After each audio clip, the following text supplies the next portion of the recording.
So today I'm going to teach you about networking, and everything I'm going to teach you is either from my own experiences or a book that I've been reading recently titled Never Eat Alone. And so if you want to network, if you're at the position in life right now where you're not at the beginning stages of your self-improvement journey, you're not at the beginning stages, you've advanced somewhat, you've gained like a good level of success, you've built yourself up to be a good man, a successful man, and now you want to meet like-minded men. I can't encourage that enough. Like, it may be the single fastest way to actually level up is just meet other guys who are doing good shit and start collaborating with them. It's almost like a secret tactic that the hordes of average men don't really know about because they only spend time with average men. You see this a lot in the YouTube influencer space where people will collab with each other. You've seen me do this with Sneeko, with First Man, everything. It's such a powerful tactic that is not used, which is to network with other successful people and then to essentially share wisdom and value to each other, particularly if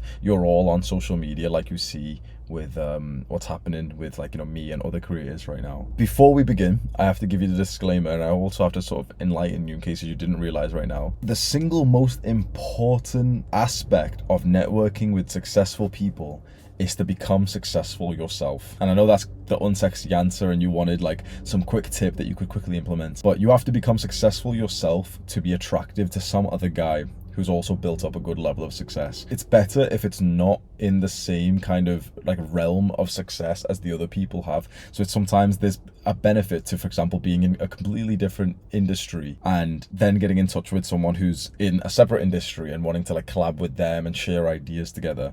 But you need to bring something to the table. The majority of guys who talk about being lonely, who talk about wanting to like spend time with other guys, who want to increase their network, who want to make more friends and everything, the majority of guys who feel like this, I know that this sounds heartless, but they bring almost nothing to the table. Like, they'd actually be unfun people to spend time with. This is the cold-hearted truth. If you think about your friendship right now, if you think about your friend circle, your network right now, that completely demonstrates how much value you bring to other people. No one really wants to talk about this, but if you are, for example, thinking to yourself like, oh, I'm so lonely and I've got no friends and there's no one who I'm speaking to, bro. Everyone else will give you this like feel-good like lesson of like, oh, well, just believe in yourself, just be yourself. But the truth is, if you've got no one around you right now, it's because no one wants to be there, because you're not that great to be around. I had to accept this hard to swallow pill when I went months without speaking to a single person. I had to accept that I'm not as great as I think I am. One day it just hit me. I was like, okay, if I was as social, as confident, as happy as I thought I was, I would have more friends than I do now. It took such a huge level of humility for me to realize like I'm not that great. I don't bring that much to the table. And it's from that moment about 2 years ago where I started to read books on social skills, and it opened up my eyes to think like, holy fuck, I've been doing this all wrong. I thought like I was such a social, confident guy, and then I start actually leveling up my social skills, which is going to be a big part of networking with successful people. And I realized that I was doing like a lot of the bad things that is spoken about in like very good social skills books like How to Win Friends and Influence People. The first chapter of that is speaking about never complaining and never condemning others and never criticizing others, and I used to do that all the time. But I had this like false level of belief thinking that, oh, I'm so successful because I had a fair amount of like friends in university who we would just go out and like drink with. How many of you know First Man? Spam 1 if you know the YouTuber First Man. So in cases you don't know him, First Man is another YouTuber who's in my space, and he's particularly focused on like business and entrepreneurship for young men, and he's had a channel for like a few years. He was on a lot of subscribers when I first heard about him. His real life name is Chris, and he means a lot to me. Him and his YouTube channel, the learning lessons that he posted, he means a lot to me because he is what I may be for you. All this time I've been uploading videos to my channel, and I've always seen comments from people saying like, oh, Hamza's changed my life and so much has happened because I've implemented his advice. And I've always loved getting that response, but I've always had this thing of like, come on man, like I need to find someone who I could comment that with. I personally need to find some kind of creator, some YouTuber who I could say he's completely changed my life through just watching his videos.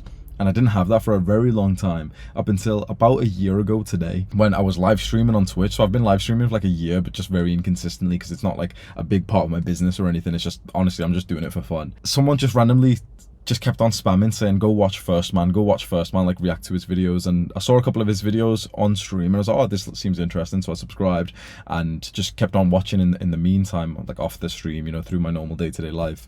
And holy fuck, his videos were so helpful. I literally broke up with 2 girls because of him and his mindsets that he put into me, and he drastically increased my standards for relationships. I can safely say, like, he heavily influenced me to become the man I am today, to get into the relationship that I'm in today, was heavily influenced by the work that he's done, which is literally life-changing. So he's a very like successful entrepreneur. He makes like £60,000 per month, and here I am, just, you know, I was 24 years old and I just see his YouTube channel. My YouTube subscribers was much higher, but he was a lot more successful just in terms of like business and entrepreneurship. I want to talk you through the story of like how him and I became friends, because that's quite interesting. How did a 24-year-old, just, you know, young man become friends with like a successful businessman? Because I think a lot of you guys watching this would probably be interested in a relationship, like a friendship like that. As soon as I found him on YouTube, I started watching him and didn't really, you know, think much, and, you know, I commented on some random videos and everything, but like some old video or something, but nothing really like came out of it.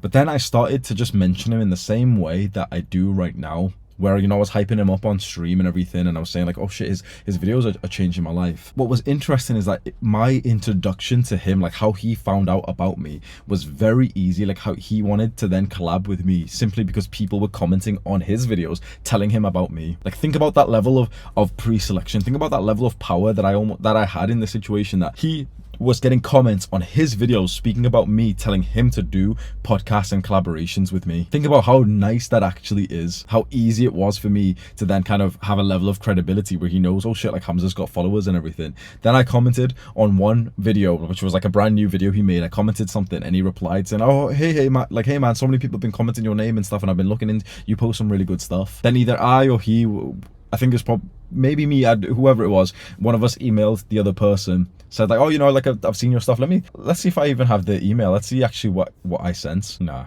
I can't, I don't know where it is, but like, yeah, I emailed him, or he emailed me.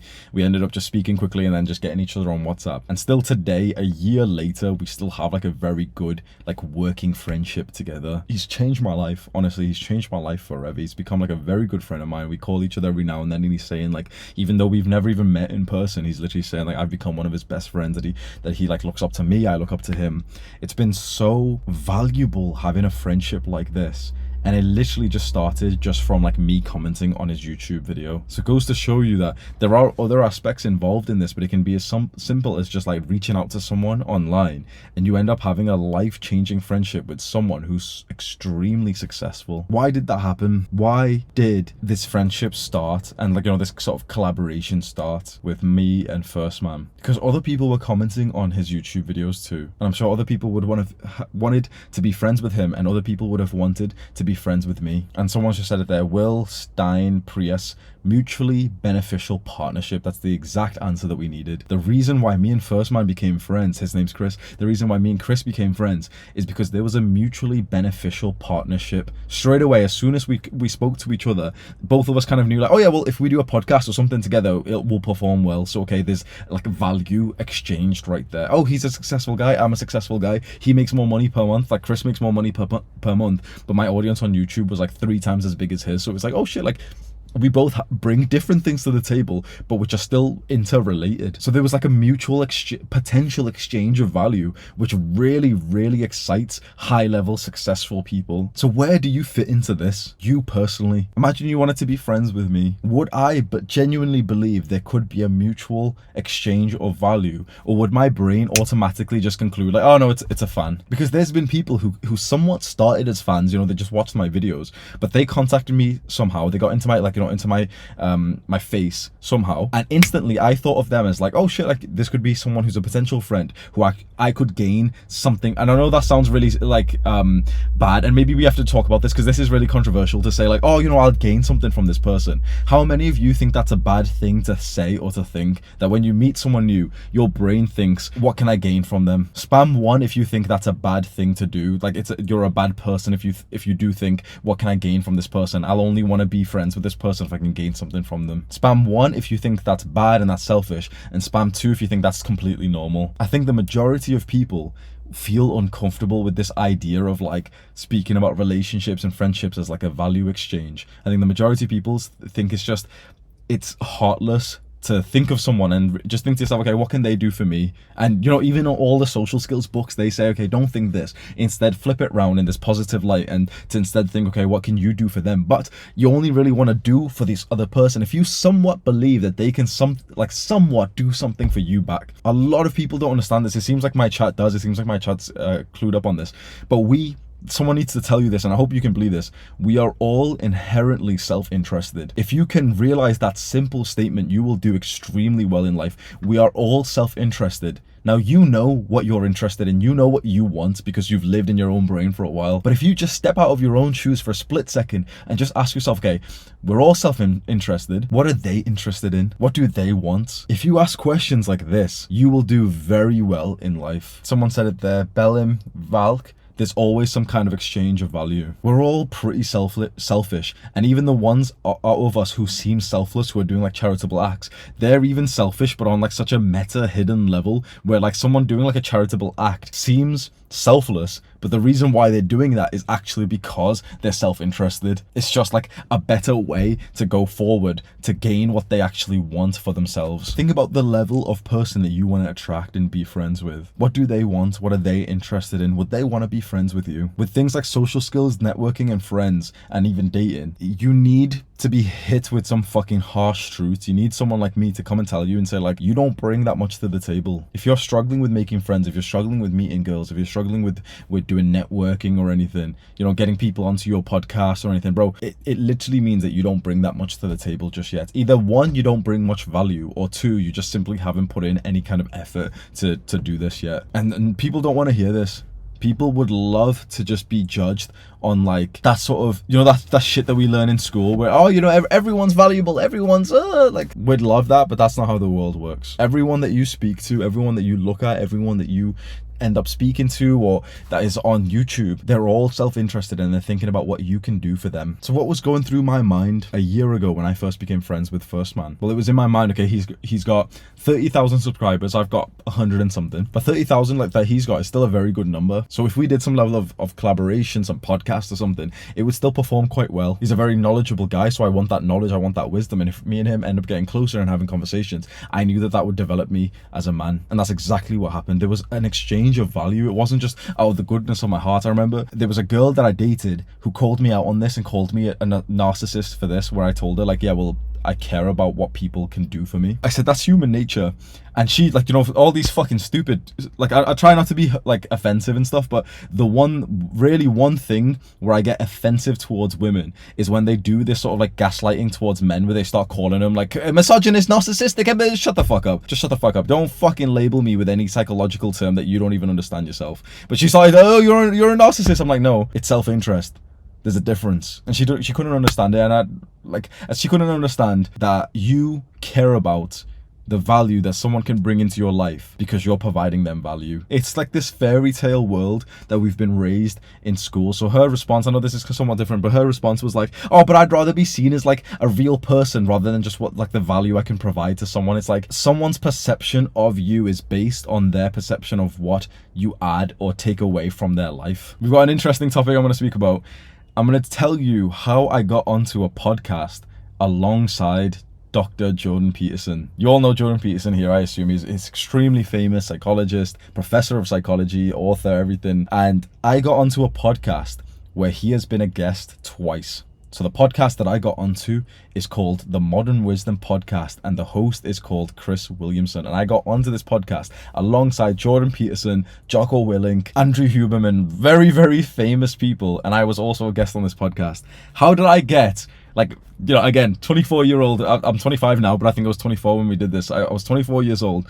I didn't even have like a proper camera. I was just taking it from my phone and everything. I'm hopping onto this call with this guy who's done hundreds of interviews with a bunch of really successful, famous people. How did I get there? I'm going to tell you the story, and it's going to be very interesting because essentially what happened was the podcast host, Chris Williamson. So this is not Chris from First Man, but this is Chris Williamson, like a different YouTuber, and he's like the number one top podcaster in the UK or something now. He posted a very long, like a long unfiltered podcast of his conversation with someone speaking about dating dynamics, red pill kind of content.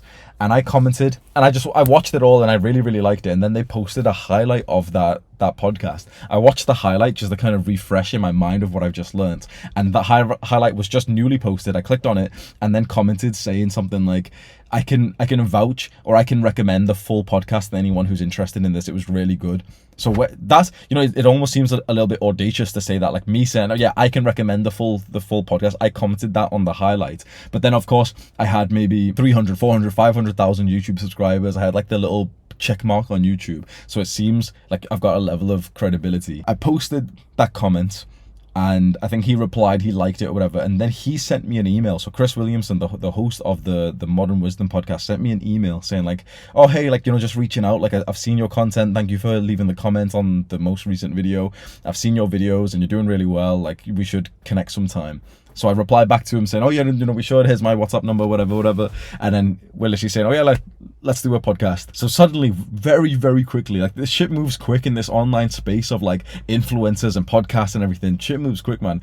Instantly like that, within 24 hours of writing a comment, I'm literally getting ready to do a podcast with a guy who's just interviewed Jordan Peterson twice. Again, why did I get into that situation? Now, of course, it takes a level of like actual social skills and networking and everything, but a huge part of this was simply just the value and the success that I already had built up anyway. If this is something that you've got to understand, is if you want these opportunities, you have to like be the man yourself. You have to reach a good level of success that you can offer people a level of value that they'll actually benefit from, like for example hosting you in like a podcast, an interview, whatever. But alongside that, this is like why I've wanted to do this live stream today, alongside actually having value and being successful yourself, because that's, come on, it's common sense. You didn't need me to come onto this live stream and tell you like, oh yeah, well, if you want to be friends with successful people, then be successful yourself. That's the most important factor. But then on top of that, you need to know the specific social skills and networking skills which actually which get you to be like good and scaled